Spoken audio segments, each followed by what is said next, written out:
স্বপ্ন দেখাও নিষেধ ছিল। হ্যাঁ, নিষেধ ছিল না?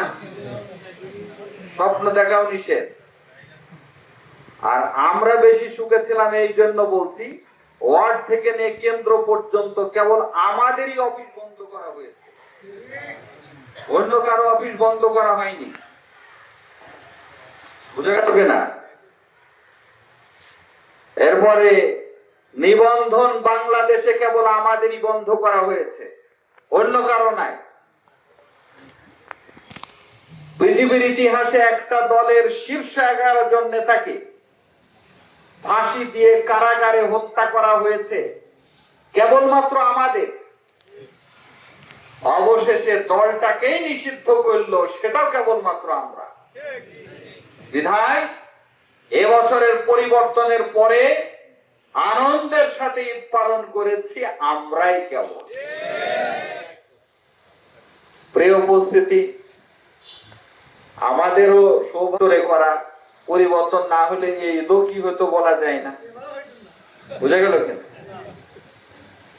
আনন্দের এই কারণে গত কয়েকদিন আগে সংগ্রাম পত্রিকা একটা রিপোর্ট করেছে, ঝিনেদা আলহেরা হাই স্কুলের 4র্থ শ্রেণীর কর্মচারী, ওনাকে র্যাবে গ্রেফতার করে।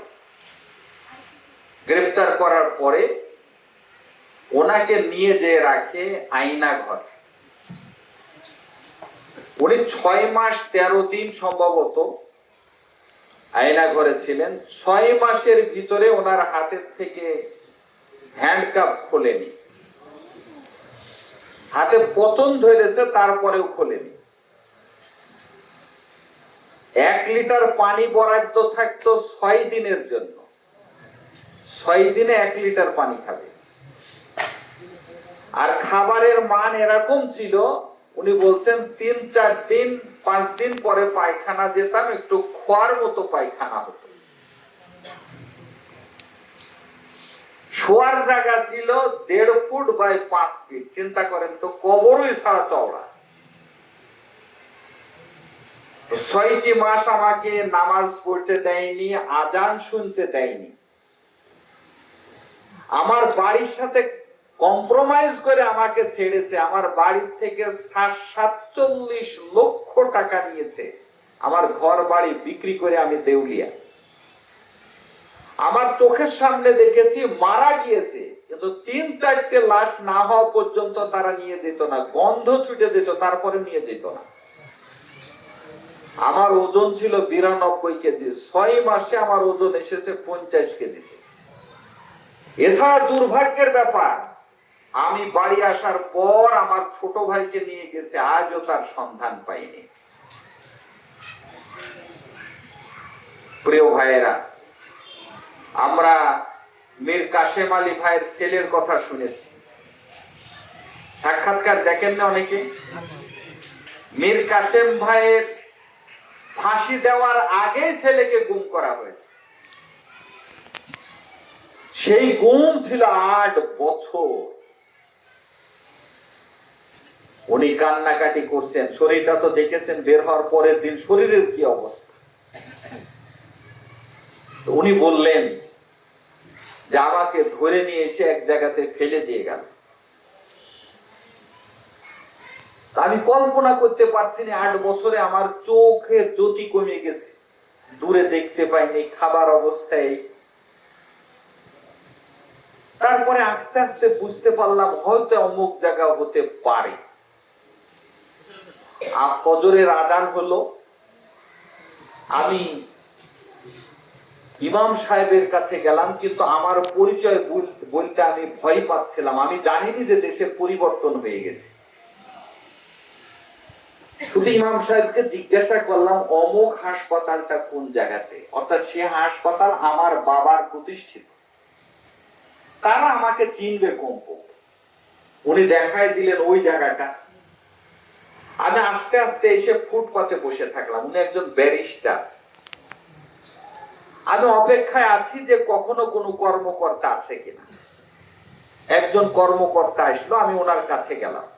তো উনি আমার চেহারা বেশ দেখে, লুঙ্গি পরা, গেঞ্জি গায়ে, কাঁধে গামছা, উনি আমাকে দেখে ছিনতাইকারী মনে করে খুব ভয় পেতে লাগলেন। তো তখন আমি বললাম যে আপনার মোবাইলটা একটু দেন দিন। তো মোবাইলটা নিয়ে গুগল সার্চ করে বের করলাম, এটা কি চেনেন? তো চিনবো না কেন, এটা তো আমার স্যারের ছেলে। ওনার সামনে দাঁড়িয়ে উনি বলছেন আমি হচ্ছে কি যে ব্যারিস্টার আরমান। তখন আমাকে জড়াই ধরে ভাই কান্নাকাটি শুরু করে দিল যে আমার ভাই দেশ স্বাধীন হওয়ার পরে আজকে ফিরে এসেছে। তখন আমি শুনলাম যে স্বৈরাচার সরকারের পতন হয়েছে। এরপরে তাড়াতাড়ি আমাকে ওরা আইসিইউতে ভর্তি করলো, আমার বাড়িতে খবর দিল, বাড়িতে কান্নার রোল পড়ে গেল। বাড়ি কল্পনাও করতে পারেনি যে আমরা বেঁচে আছি, এই কথাটা তারা বলতে পারে, জানতেও পারে। তাহলে এবারের ঈদ আমাদের জন্য অনেক ভাই গ্রামে ঈদ করতে পারেনি, দেশে ঈদ করতে পারেনি, দেশ ছেড়ে চলে যেতে হয়েছে। আর এলাকায় যারা ছিল অনেককে আমাদের কারাগারে ঈদ পালন করতে হয়েছে।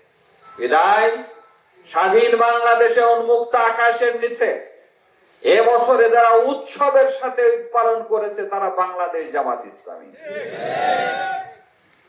আলহামদুলিল্লাহ, আলহামদুলিল্লাহ।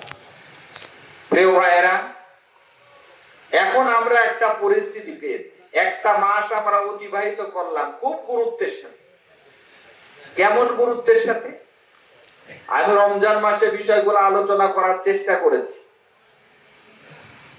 এমন গুরুত্বের সাথে আমাদের কেউ একটু অসুস্থ হলো, তো হোমিওপ্যাথি ডাক্তারের কাছে যে বললো ভাই আমি একটু অসুস্থ, কোনো ব্যাপার না, এক ফোঁটা ওষুধ খেয়ে নাও ঠিক হয়ে যাবে। তাহলে আমি যে রোজায় আছি, তাহলে এতে রোজার কোনো ক্ষতি হবে না এক ফোঁটা। তাহলে আমার ইমাম সাহেবকে জিজ্ঞাসা করে দেখি, যদি ক্ষতি না হয় তাহলে খাবো, নইলে ইফতারি পরেই খাবো। 14 ঘন্টা না খেয়ে আছি,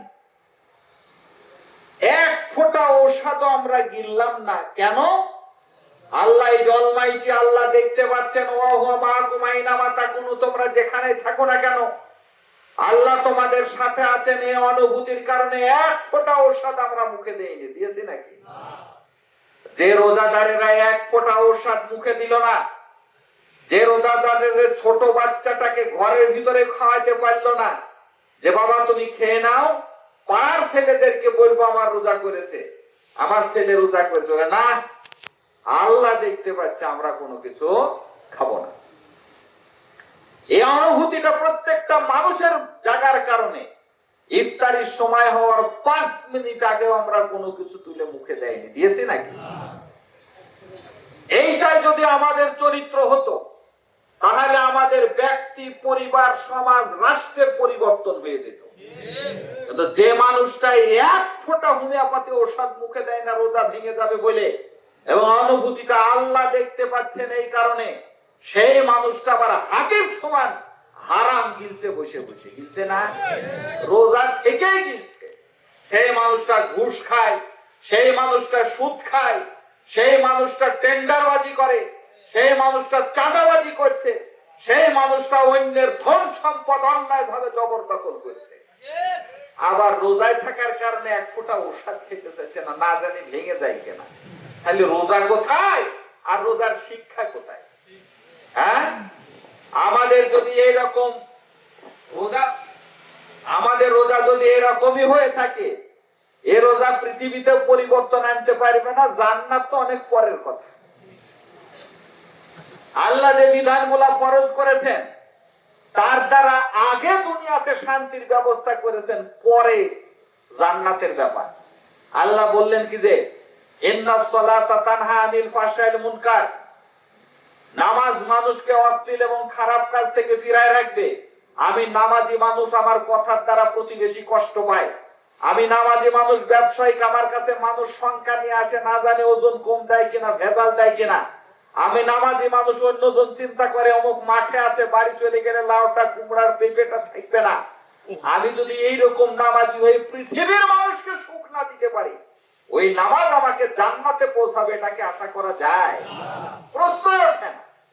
রোজা রেখে আল্লাহ বললেন না যে তোমাদেরকে জান্নাতে পাঠিয়ে দেব। আল্লাহ